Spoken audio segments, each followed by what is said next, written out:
Morning, troops. The microphone is on. Can you hear me at the back? A possibility that we can get two of these out today, depending on how distracted I become. Wading through the Villa game is something I've been putting off for several hours now, but we got to go through this. That's the nature of the beast. THST met with THFC yesterday. And this was the meeting that came on the back of the supporters trust demanding that the board resign, and that Levy's head be carried out on a pike staff or whatever it was they were asking for, as they shouted up the revolution. It was a damp squib. Nobody could have guessed it. Nobody could have guessed it at all. So, the THST were handed their asses. It was all too predictable. They tried. They can't speak properly. I've covered that before. In my opinion, they can't speak properly. But the detail of the thing was condensed into one, very small paragraph, and even me making notes here to try and communicate it to you. In something that was, because I always work on the basis that everybody's as dumb as I am and need to have it explained to them like they were an 8-year-old. So even me trying to pull it out into words, language that was made sense of it all, it was actually pretty tough because the way they, like I say, they just condensed it. So anyway, what's going to happen is that, as with every other club, and this will be no different at Tottenham, there will be a club advisory panel. And this panel will be, because these people just can't operate like normal punters, normal individuals like you and I might. This is going to be a panel with a chair, and that chair will be then, as I understand it, the non-executive director on the board, the club's board, from and on behalf of the supporters. So there'll be elections, there'll be this, that and the other. But what we've got to bear in mind here is, they really have made an awful lot of noise and fuss to achieve nothing. And people like me are regarded by people like them as just, absolutely irrelevant, horrible man, horrible, dreadful man. But because I call it as it is. I can't remember how many directors Spurs have, but let me tell you, it's more than 3. And one non-executive director from the mob, even with voting rights, isn't going to get anywhere. Because if that person, let's just take an extreme example to try and get the point across.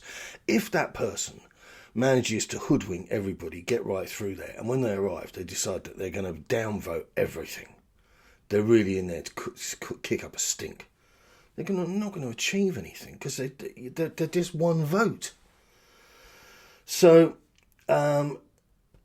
two things of interest from this.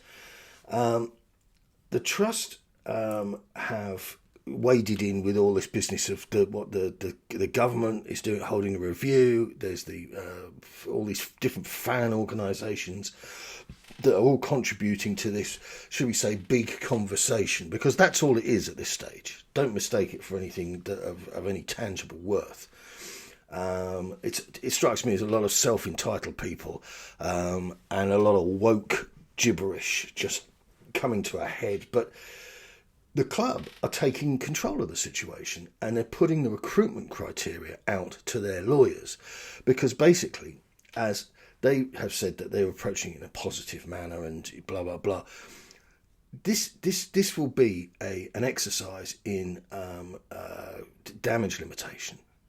Trust me, this will be an absolute exercise in damage limitation.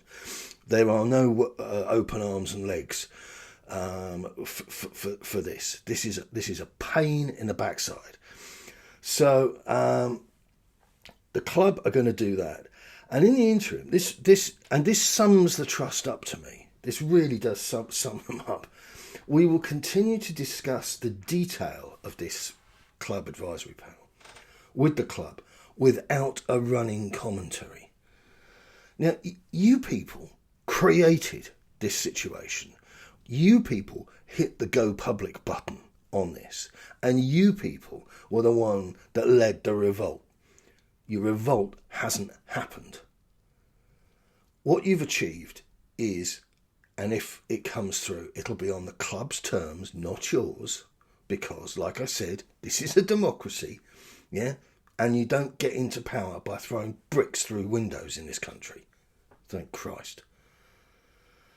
You will achieve the square root of exactly what everybody else has been offered by their clubs, Chelsea, United, all the rest of them, which is you get to come in and you have tea and biscuits, and you don't have enough power to make a difference because, again, no bricks going through windows. You get a vote. You get one vote. You don't have enough of a vote to outvote anybody else unless, by some miracle, this board, which has been essentially intact for many, many, many years, suddenly seizes upon the opportunity to create division. Not a chance. Not a chance. So the Trust are now failures, losers, didn't get their own way. Tottenham are going to work out how this is going to work, and they're going to talk to other clubs and look at what other clubs are doing. And the Trust are, I think, and I could be doing them a terrible disservice, I think that the Trust have been told to shut up and to stop communicating via social media and putting out stupid little statements on their stupid little website. So we'll be discussing the detail of the club without a running commentary. Well, I'm sorry, but you don't have enough credits here. You don't have enough purchase in the grown-up world for anybody to believe that you decided to behave yourselves. You have been put in your place. So, in a nutshell, there will be a club advisory panel. There will be some... is competition winner unfair? Possibly not. Because a competition winner, a guy who goes, I'm trying desperately not to reference Jim will fix it at this stage, but somebody who gets the chance of a lifetime to go somewhere, like I said, the kid in the aeroplane cockpit, they don't get to drive the plane or fly the plane. They don't. Do you know what? They don't get to say where the plane goes, and then they go home again with their mummy and daddy. So this is what this is. It's a dream come true time for some fan, and I can see it ending in tears because we live in an age where people can't even go to the toilet without tweeting or Instagramming it, and the NDA will go off like a thing that goes off. It will end in tears, and if the first guy doesn't trip over, the second person almost certainly will. Right, so there you go. The revolution has been cancelled, and you can all go back to your homes. Right, we'll try and get back to some football in a while. Keep your Tottenham. Cheers.